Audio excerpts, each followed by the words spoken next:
Hello and a very good morning to everyone. It's a Saturday morning here in Malaysian time. My name is Hafiz and I would like to call out my co-host Azmin to the deadline stream, man. You're on mute, man. Oh, here we go. Yeah, so just happy game week 36 is here. Lots of things to talk about actually. Let's get to it. Yeah, pretty much. There are some crucial presser yesterday involved the double team, the double game week team of which Newcastle and Brighton will play. But there is some other spanner, okay, which we are gonna share later today. We straight jump to the team news, man, okay, which is the early kickoff of game week 36.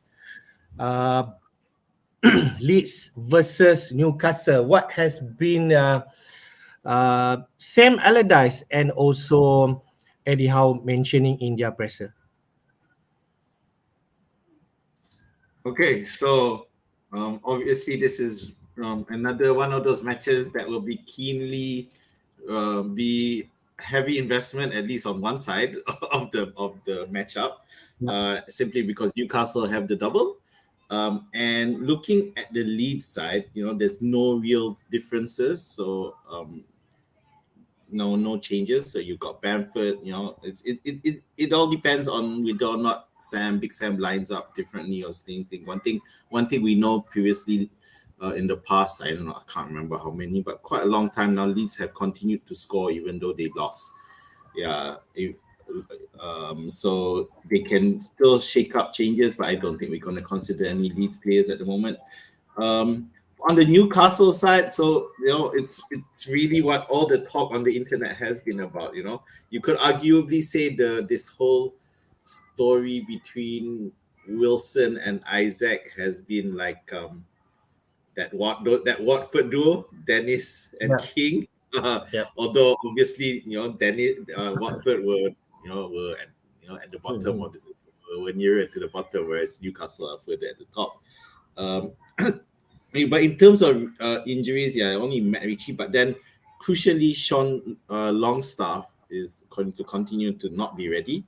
Apparently he has even worse damage. But then Howie seems still hopeful that he could at least feature maybe the last match, maybe. But it does raise questions because will that mean another Wilson and Isaac start together? So because what happens with normally it'd be Longstaff in the middle with Bruno and Joelinton, so allowing Willock, Isaac or Wilson together with Murphy to push up. So now with the absence of Longstaff means Willock plays a bit back, but still advanced, but not as advanced as he could be, which gives Isaac a chance to continue to start with Wilson. Having said that, there were a few quotes from Eddie Howie in terms of he mentioned that he didn't see Howie as the Isaac Wilson as a partnership. He sees them playing as great players individually, but not necessarily looking at playing together. And we saw that in last weekend's match against Arsenal, where they did both start. And to be fair, Newcastle did have a lot of chances, but it didn't. If you watched the match, you didn't seem that there was a lot of the understanding between Isaac and Wilson wasn't quite there. So it doesn't seem like the synergy isn't quite there yet. They have synergy with everyone else, but not with each other. There's not that. There's a lack of understanding, that one. Other than that, so it becomes a question of who's starting, and let's be fair, there are some questions as to how you could field up top, because you've got Wilson, Isaac, Murphy. You've also got Alan St. Maximin. You've also got Almiron. So all any of those could start. I think that looking at that projected lineup, I'm pretty sure Almiron might start over Murphy. So that's one. And the other issue is the Wilson Isaac. So I think that Wilson Isaac won't start together. So I think it's quite possible that Saint Maximin starts on the left, which leaves the question of who starts in Wilson and Isaac, and it's hard to call. If I was to look at it, I would think that Wilson starts and Isaac gets benched this time, but it could be either way. It could be the other way around because in the second match against Brighton. I think we will be patient, hopefully, but it'll be the early kickoff. Hopefully, we can see the team news. And I think this another interesting match, man, because Leeds needs to win. Okay, this match they will run out of matches right now. They left with 3, but Newcastle also hunting for top 4. So we shall see how they will pan out. Okay, man. Let's go to the next. Let's go to the next match, which is Aston Villa Spurs. Aston Villa Spurs still, I think, can still be in contention for Europe place. So what's the latest news for both teams? Well, the good thing with Villa is that they pretty much almost everyone is there, so it's fine. Yeah, so Coutinho and Bailey all were on the subs last weekend. So Villa could shake it up a bit. And I think it's of interest because I think there's still quite a few of us who have Wilson, and although Watkins. And the thing is, Aston Villa, it was a surprise defeat to Wolves last weekend where they lost 1-0. Yeah, so it'd be interesting to see, but because we know that Spurs are a very volatile team on the best of times, so Watkins could, I think those of you who have Watkins, and if you already have your 6 double game players, then you might want to keep Watkins for this because they could still score. Although but the thing is, the flip side of it is that Spurs themselves secured a rare clean sheet last weekend playing against Crystal Palace. So they both coming off 1-0 matches. One a loss, one a win. In terms of the Spurs side, and again for the Spurs side, because I'm sure there's quite a few people who are still hanging on to Harry Kane.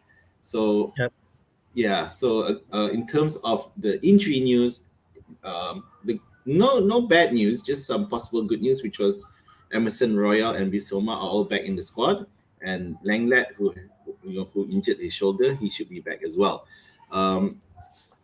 So they could shake it up as well. The only thing we do know is that it'll be Foster behind the stakes because Lloris is going to continue to be out. Bentancur and Sessegnon, I think they are out for the season. So we're looking at the front three should be the same all Son, Kane, Richarlison. And of course, if those who want to take a punt on Pedro Porro, who's been taking a lot of the dead balls as well, and he plays further forward. So it could be, it could be a nice sleeper pick, Pedro Porro, given he did well before. Okay, all right. I pretty much it will be everything should be fully fit and most likely the same lineup that both manager will field. But if you still have Harry Kane, I don't think if you still have 2 mind on Harry Kane, their fixture is still good. Villa, then Brentford at home, and then Leeds away the last match of the season. Pretty much you're still on Kane. If I'm still on Kane, I think I'm going to keep him for the rest of the season because that's already in your plan. All right, let's go to the next match, man, which is my team, Chelsea versus Forest. Forest are battling for they're already out from relegation bottom 3, but they're still pretty much not safe yet. Chelsea, there's a lot of injury I can see there. So what's the latest news for both teams? Just want also, Nottingham Forest are out of the relegation, so Chelsea are out of the relegation battle. So they secured their plus 40 points to be safe. So now is of course we know how poor Chelsea was before. So it'll be interesting to see what they do now because they clearly are out of contention from just about anything at the moment, but they are safe. Anyway, the biggest news for Chelsea is the fact that Chilwell is out. So he developed a hamstring injury. So now you got both Chilwell and Reece James out. So that's gonna hurt. Um, so um, I mean, right now you think that what Lampard is gonna do is just going to look towards winning the rest of the game, but at the same time, probably experimenting, seeing what he can do to get the best out of his players. I don't know how they will line up, to be honest. Mason Mount, of course, is still out as well. It could be anyone's guess.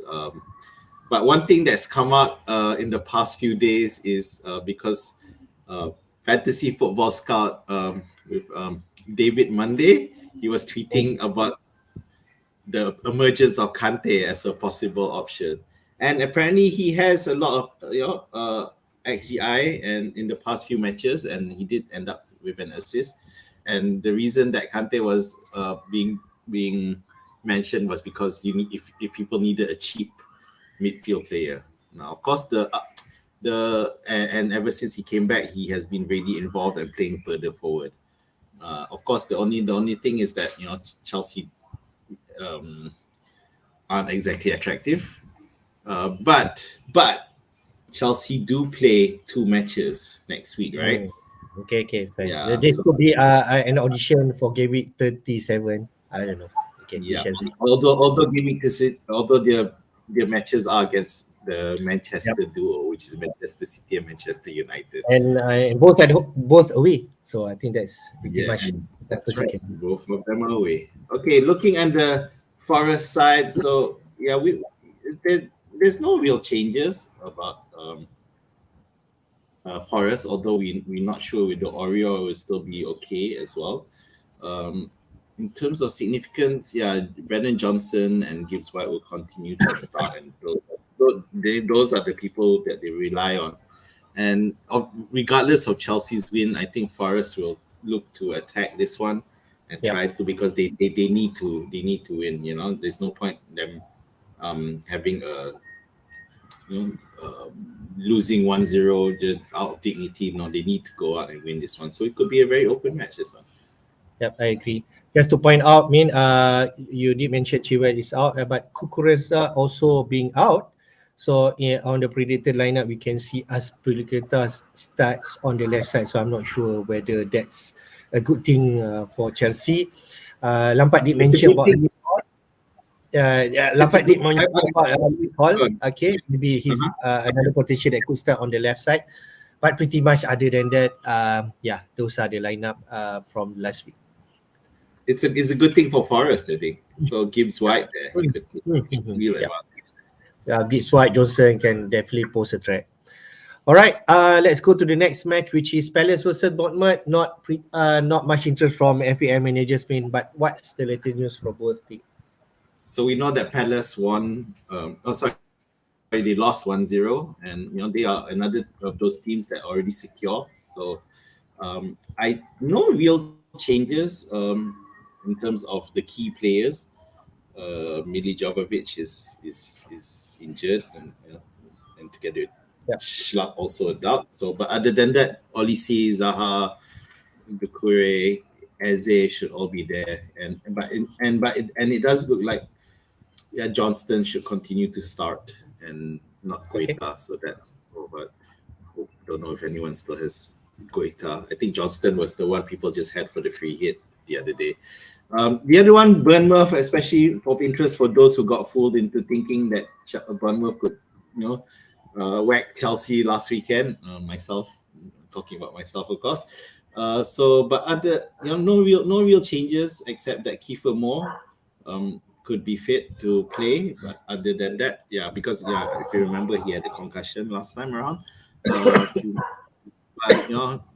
That's over. Is there any interest here? You mentioned there's hardly any interest here because Crystal Palace are 12, Bournemouth are 14, 40 and 39 points. Nothing to fight for. And you got to worry that we might start seeing some experimentation. I just want to point out if there also maybe some interest who are thinking about Solimash replacement. Is it Olise could be the candidates if you're looking outside the double game week players, but pretty much that's it. Whoever still have Solanke, or thinking about Solanke. I'm not sure.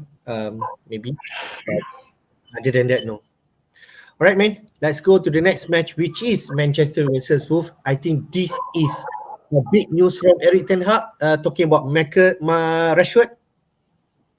Okay, so I just brush Wolves out the way. Wolves, no change, no news. Okay, no real news. Okay, nothing to concern yourself about. It's the same old squad.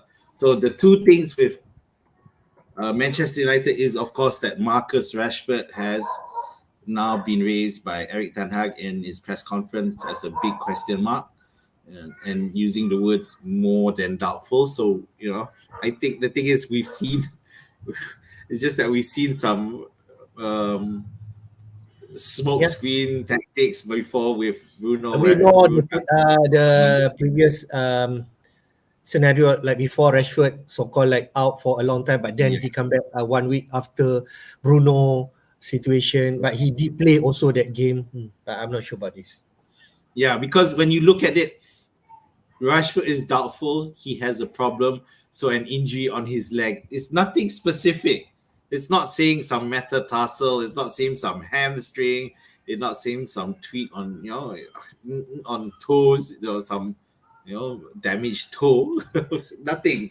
It's just an injury on his leg. You see how suspicious that sounds? It's just I don't know. We do not people. The thing is, for this week, a lot of people will feel like they can wait another week to sell Rashford simply because they have the bench. I think previously, before this news came out, it was pretty much a bench dilemma issue with most squads. Even though you sell much, but you'd have a substitute issue. You would still have that substitute. So now it looks like people who are looking at maybe benching a single game week player. I think TAA was an example. So now TAA can just go into the starting lineup in the absence of Rashford. Although I don't know whether or not I want to leave Rashford. If I don't sell him, I want to leave Rashford in the first 11. And if he starts, he starts, because if he doesn't, he's unlikely to be on the bench. All right. The other big news is the return of Rafael Varane. Yeah. Okay. So right. yeah. So it's been a while. So at least he comes back. So the question is, what will he do? If Varane does come, so it could either be Shaw going to the left back spot, which arguably it gives him more opportunity for attacking returns, but ousting Dalot, or he'll replace Lindelof. I don't know. So it'll be interesting to see if they feel that Diego Dalot has to stay there. We've seen the last minute mishap by Shaw as a centre back, but to be fair, that's bad luck. So other than that, if Rashford doesn't start, you've got Anthony, Fernandes, Sancho, and Martial there.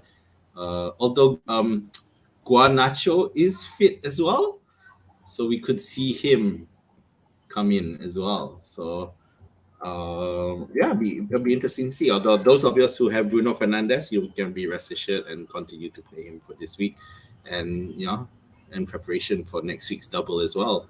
And that's the other reason why people are reluctant to sell Rashford for this week. It's just that next week is a double, so they need to get some more definitive news on that. Yep, pretty much this is the big news on Rashford. You can hold him because next week they have double, but when we see the traffic, you'll be surprised. Rashford is among the traffic out this week. All right, let's go to the next match, which is Southampton versus Fulham. This could be the match that Southampton need to win to avoid so-called like a drop this week, but it's against Fulham. Yeah. So you got another a centre back down for the count, which is Bella Kotchap. I can't remember how to pronounce his name. So which means that Bednarek and Lianco is likely going to start at both partner at centre back. Other than that, Che Adams is actually a doubt for this. We got them predicted there, but he's a doubt for that as well, which is going to hurt Southampton even more. given Adams is the fewer players along with Ward-Prowse who have at least contributed more to Southampton battle. So it's hard for them. I think they lost 4-3 last week. I think. Is it correct? In one of those last few matches. Yeah, against Forest. That's right. Yeah. So yeah, I mean they're at home. They need to win. Of course, they suddenly have to face Fulham, who suddenly have a Mitrovic coming back into the game, and probably most likely Mitrovic, having missed so many matches, he's gonna start and probably will start until the end of the season.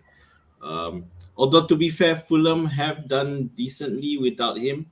Although last week they did lose one. What was it called? They win big one against Leicester 5-3. That was a 5-3 win. So it was the match before that they lost, which was against City. Yeah. So Fulham can have shown that they do well without Mitrovic, and that's largely thanks to Marco Silva.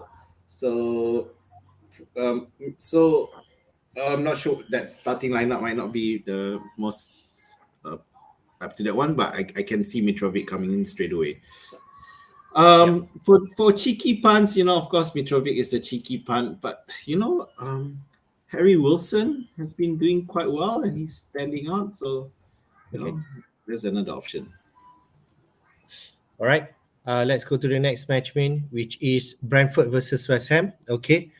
West Ham involved in European Conference League. They did have a slender win against Akmo. All right, but Brentford at home. So what's the latest news? Not much. Apparently, nothing will change. So just those who are out. Edge, who knows Edge? You might see him, Christoph Edge. Yeah, you might see him return to the starting lineup. So other than that, with West Ham, so West Ham is because they were a bit tight in terms of the team use because they played at midfield, but they did win in midweek. They did win against AZ Alkmaar, but they have another leg. So we could see some potential rotation. Yes, I can definitely think that because at least where West Ham are concerned, they are currently placed at 37. Theoretically, they're not quite safe yet, so they do need a win. But I do worry that we're gonna see some more rotation on this side. All right, let's go to the next match, of which I think this a big match for this week. All eye will be on Man City, but with Champions League also around the corner, I think we can see that Pep also did complain about the fixture, timing on Sunday.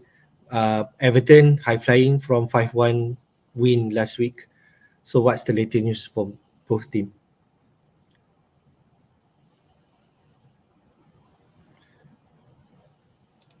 You're unmute, Min. Wine.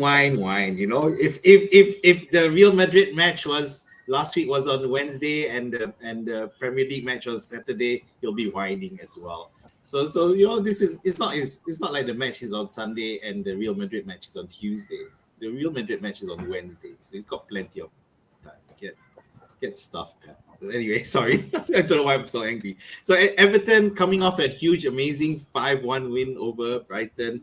I think that's what will that allow them to maybe do a miracle against City? Well, I don't think so. I think City's quality is just far more. Having said that, we're on the City side. You're getting to that stage where it's really, really risky, and anyone you choose from City bar Haaland is going to be a punt. So it's going to be a gamble. You could do anything right now in terms of shaking the team up. Because of that Real Madrid game, and it's interestingly poised at 1-1. To be fair, Manchester City do play at home on Wednesday night, but it's Real Madrid. So if looking at that lineup, I would think that yes, Foden is quite a likelihood to start this one. And I'm looking I agree with that projected lineup that I think Haaland will continue to start and maybe subbed off early. So the question is, do you want to captain him? And most of the answer is that no, because if other teams have a double game week, why would I want to captain Mahlon? Okay, all right. But this Predator lineup, we can see before Champions League last time, the likes of Grealish being benched. Alvarez starts instead of, is it KDB starts? Over, Yeah. but I saw Alvarez did starts the game. Stones did got benched, so anything can happen this game. If Ake, I don't know if let's say he's ready, he might come in, but I think maybe he will rest it and play Laporte. So So I want to sell Stones, but then look, if you look at that predicted lineup, Stones is in midfield, so it'd be interesting. all right, man. The biggest match could be this week: Arsenal versus Brighton. Both have something to play. Definitely, Arsenal trying to keep up momentum with um, Man City. Okay, Brighton lost 5-1, so they really want to bounce back. I think the biggest news from Dizabi, man, mentioning about Solimarch. Yeah, so from the Arsenal side, it was so funny when Mika Tata said it was not confirmed that Zinchenko would miss rather than the other way around. But yeah, of course, if Zinchenko is out, then Tierney comes in. Obviously Zinchenko is far more better attacking. Tierney is a bit more better defensively. You would think that Martinelli, Jesus, and Saka will continue to start, although Trossard, who might playing his former team, might have an impact there.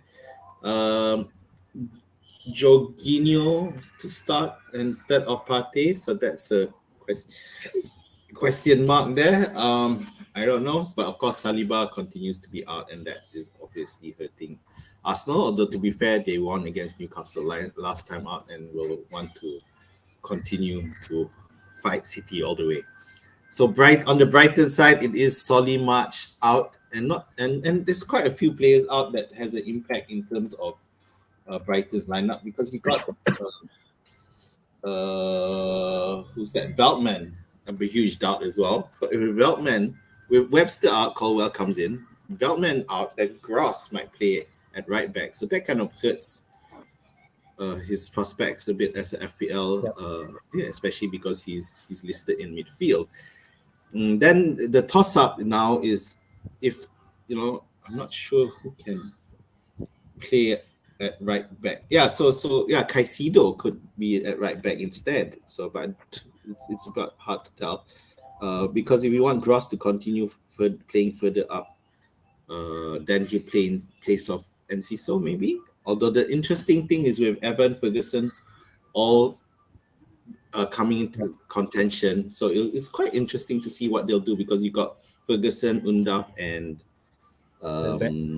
Welbeck all vying for the start. And in the Brighton in the last match against Brighton, Welbeck started, and Undav started as well. And they got subbed off at halftime. Yeah, okay. But again, the question now is need to decide whether De Zerbi thinks that last match was just an anomaly, and should not impact in terms of how he does it. Yeah. At the same time, he surprised us before, because especially me, because thinking that Buonanotte just would probably start. Play this match. Yeah, so he's been starting more matches than I thought. I mean, there's definitely something about him that De Zerbi likes. Yeah. But anyway, so the only thing is Ferguson. So if you remember, before he got injured, there was some comments by De Zerbi about Ferguson. The one thing with Ferguson is that he needs to be able to play with the team better, meaning which kind of I interpret it to mean that he's a bit selfish compared to Welbeck, because Welbeck is clearly a team player, and which is a reason, which arguably you could argue that's the reason why he doesn't score enough goals in the first place. So yeah, I mean, I don't know. Are you still considering Ferguson, Hafiz? Yeah, before this maybe one of the slot, but pretty much I'm gonna get the Newcastle attacker. So those are the pretty hard to choose. Okay, let's go to the last match, man, which is your team, Leicester versus Liverpool. What's been the managers been talking about in the team news? Okay, so although Nacho is available for this one, I don't think he'll start. I think he'll just be on the bench as well. I think that's the biggest. That's the only real news about Leicester. I think no other changes. Yeah, the only thing is because they got trashed by Fulham last week, so it'll be interesting to see what they do, how Leicester shake things up. Yeah, but I still think that, Nacho will still be on the bench. I like one of the terms that Smith used, that he felt that his Leicester games have been like a basketball games, which means that there's a lot of goals being scored. Anyway, so Liverpool, so no real changes, just those mentioned, Keita and Firmino. Everyone else is arguably all available, so it's more a question of how will they line up. Firmino obviously is not there. Other than those, it's fine. Questions are who will start in the front three. So Salah, I would think Gakpo is a lock-on to start, and it's the reason why I bought him. So now that last spot, you're looking between Jota, Darwin, and Diaz. So it's a tough one. But we saw last week where we've seen Klopp start Salah, Gakpo, Diaz, and Darwin last. Yeah. But it was not quite effective, and the result ended up having to bring in another midfielder. So that Salah, Gakpo, Jota, is that going to be it? I think so. Okay. I think it will be. Yeah. I think if you have Jota up to now, I'm tempted to keep him against Leicester if he's declared to be fit and play. And this is a match that Leicester need to win, because they're really in the bottom three right now, and their fixture doesn't really look good for the next three: Liverpool, Newcastle, and then West Ham. So where they're gonna get points? Because definitely they need to go out in this match, regardless how Liverpool performance. They already been in a winning streak, like 6 match now. So Yeah. it's gonna be wild, I suppose. Yeah, so what makes it hard for us to drop Liverpool players right now is because they suddenly they see they're not that far away from Newcastle and Manchester United. They have a chance of overtaking one of them, so they're going to go all out, and obviously goal difference is not a big problem, but that shouldn't stop them from scoring the goals. All right, man. That's pretty much, we cover all the presser. Let's go to traffic for game week 36. Okay, the top 5 transfer in for this week. First one is definitely Callum Wilson. 555,000 media has brought him in. The better if, let's say, we can wait for the news. Okay, but like you mentioned, Wilson could predicted to start this game, so that's why people are going to get him rather than later, because there's a big price follower and Razid is going to come out maybe earlier today and so on. That's why people are going in now. McAllister, the second one, 484,000, direct replacement with Solimach. That's what his is. Isaac is on the third. Okay, pretty much Isaac Wilson, but there's also potentially managers bringing both of them in for this double game week. Right, 390,000 also has brought him in. Odegaard, interesting one, the only single game week here, because he has been like back-to-back double-digit points. Okay, yep, 15 and 10 points. Yep, and then last but not least, Joelinton in midfield. Whoever wants to have option match to Joelinton, yep, 150,000 could do that. The transfer out this week, no surprise. Solimach, Dezibi already mentioned that he'll be out for this week. He might be out in game week 37, we're not sure, but pretty much, yeah, running out of time. If we receive this news, then people are going to react. Watkins, another one, and also Tony, second and fourth, because direct replacement for Wilson and Isaac. Rashford, an interesting one. Maybe based on the news, people react with 288,000 has brought him out. And then Grealish, yeah, okay, maybe for McAllister. I think that's what people are thinking. What do you think? Right. So the top transfers in is pretty much 4 out of 5 are double gamers: Wilson, McAllister, Isaac, and Jolinton. I'm quite impressed that Odegaard has forced his way back into the thinking after some good performances in the past couple of weeks. Other than that, no change. Yeah, so a lot of people are buying into the clearly buying into the Rashford injury and selling him. Although, it depends on the shape of your team, I guess. Because if you can afford to hang on to him, I think there are people who are hanging on to him. Grealish, yeah. So Grealish, don't know how many. Those who had him for a while are happy to move him on, despite the fact that Manchester City have a double next week, and obviously the reason is because it's Pep. Tony and Watkins, we talked about them earlier, and so they're being sold out. I guess the main reason is to make way for Newcastle strikers. That should be the main reason. Looking at that, so no real surprises. So March out possibly for the season. So Rashford it is. That needs those of us who haven't decided, myself included, we do not. It's another fake thing. But one thing about Rashford, the problem is, despite all the talk about Rashford, and I don't know if I've jinxed him, but since I bought him in, he's only scored 2 goals in the since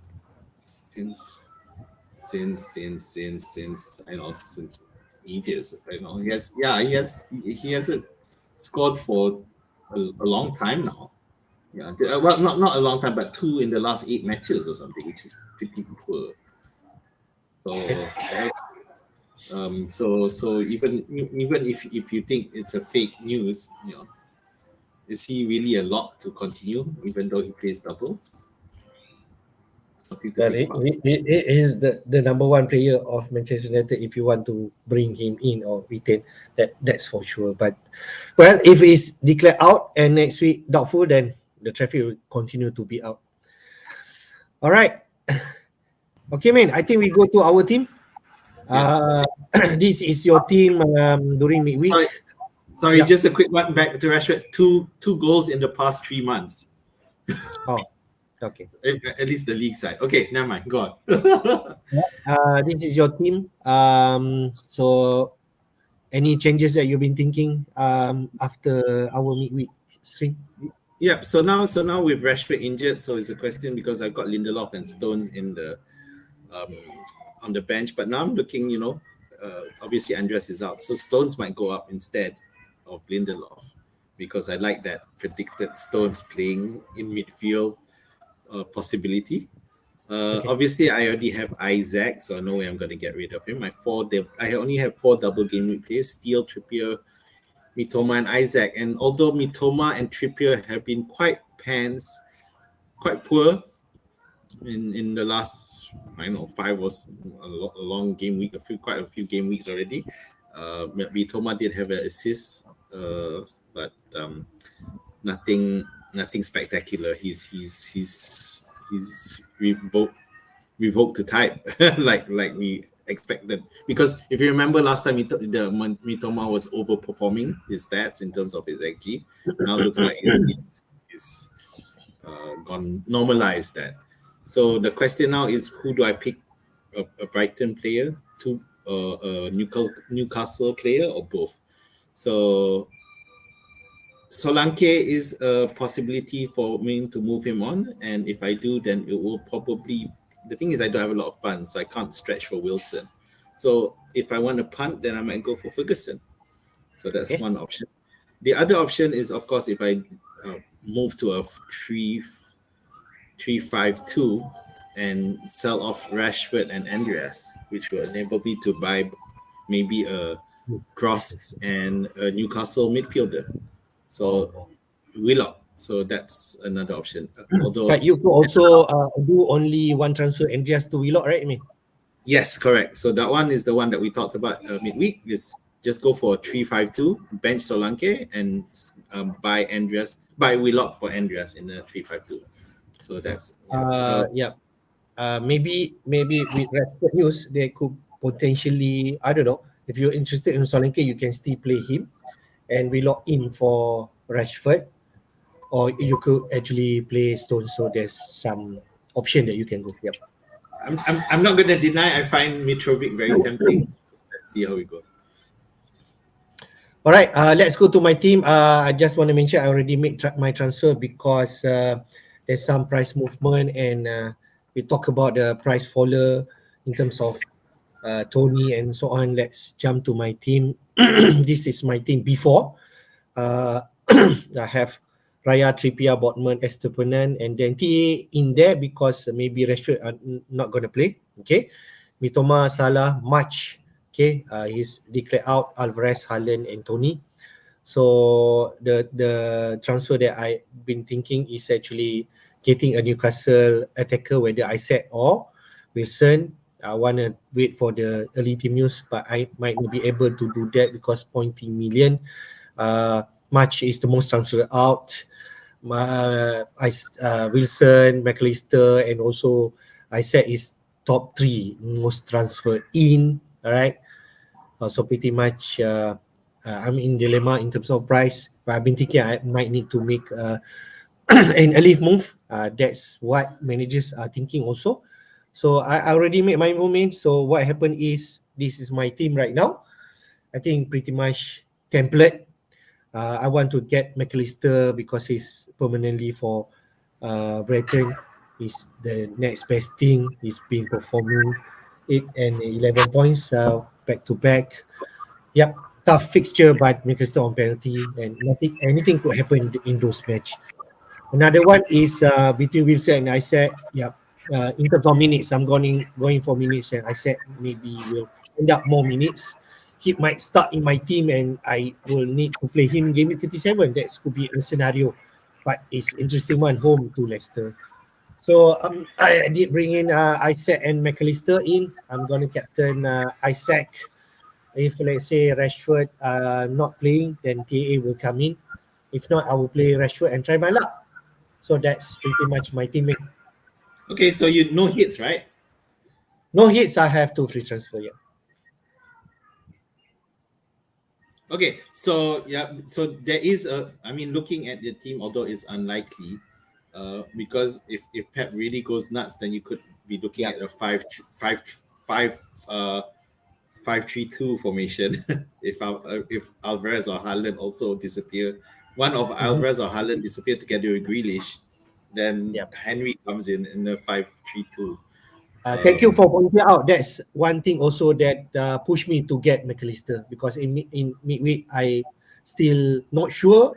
I think I'm going to play bench, but that Rashford news really spent out my plan. Then I feel I need to have a secure player, and it comes to McAllister option. Okay, so on this, so I didn't realize on the FPL side, Marcus Rashford is already a red. So so the FPL side seems to be more confident it's a real injury. Because if I remember correctly with Bruno, it was more of a yellow, I think, last time with that leg casting thing that was happening. Looks like FPL are really buying into Eric Ten Hag news, so they put red flag straight away for Rashford. 25%. Right, maybe we take some question from Rakan FPL. Okay, Rakan FPL. All right. A Rashford thing, definitely keep or sell. For me, keep for another week. Anything can happen with everything. I don't trust him 100%. Azmin? Look. The thing is, he said he's a doubt, so he hasn't ruled him out at all. He hasn't ruled him out. He said he's just a doubt. He hasn't ruled him out for this week. So yeah, he could come back next week. All right. Unless fate side, yeah. Okay. With one eyes into Double Gameweek 37, which better move to gain? Much to McAllister or much to Bruno? Oh, if you have the money, certainly Bruno might be the one that tend to buy. What do you think, mate?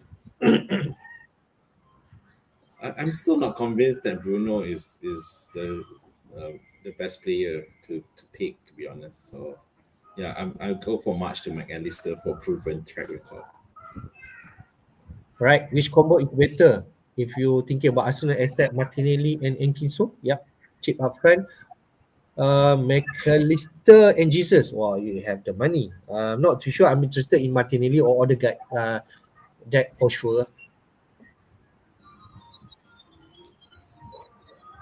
It's a tough one, this one. I think the second one is the safe option. The first one is a punt. Yep, I think so. That's how you see. And Kiso or Ferguson, because both are pricing 4.5, 4.6 upfront. That's what Asmin did mention, that if he's thinking to take a punt. All right. Kepa or Johnston? Wow, if you have Johnston, both playing at home. Kepa Raya is another also conversation. So what do you think, mate?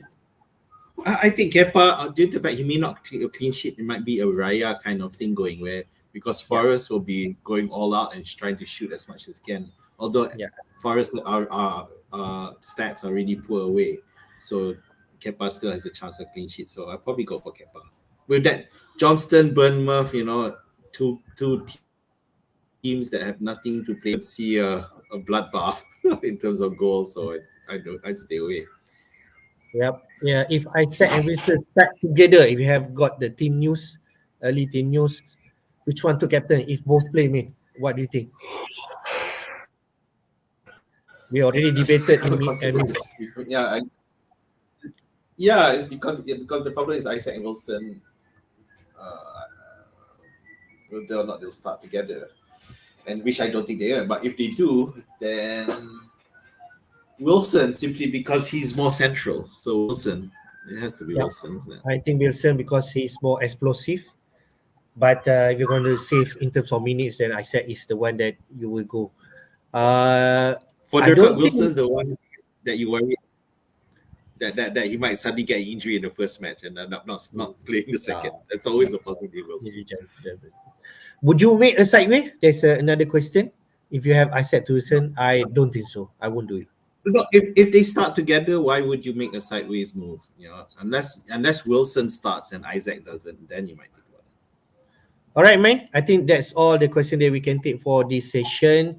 Just would like to remind, Game Week 36 Thailand will be on 6 p.m. today. So pretty much it's going to be an early news that we are waiting for Leeds versus Newcastle. Thank you everyone for watching this stream. Hit the like button if you are in this session and subscribe to our FPL Jedi Show YouTube channel. Your last word, mate. All the best, and all the best at 5:45 today. All right. Good luck from me. Okay. Thank you for watching. Stay safe and have fun. Most definitely. May the force be with you when you're picking your players this week. Take care. Bye bye.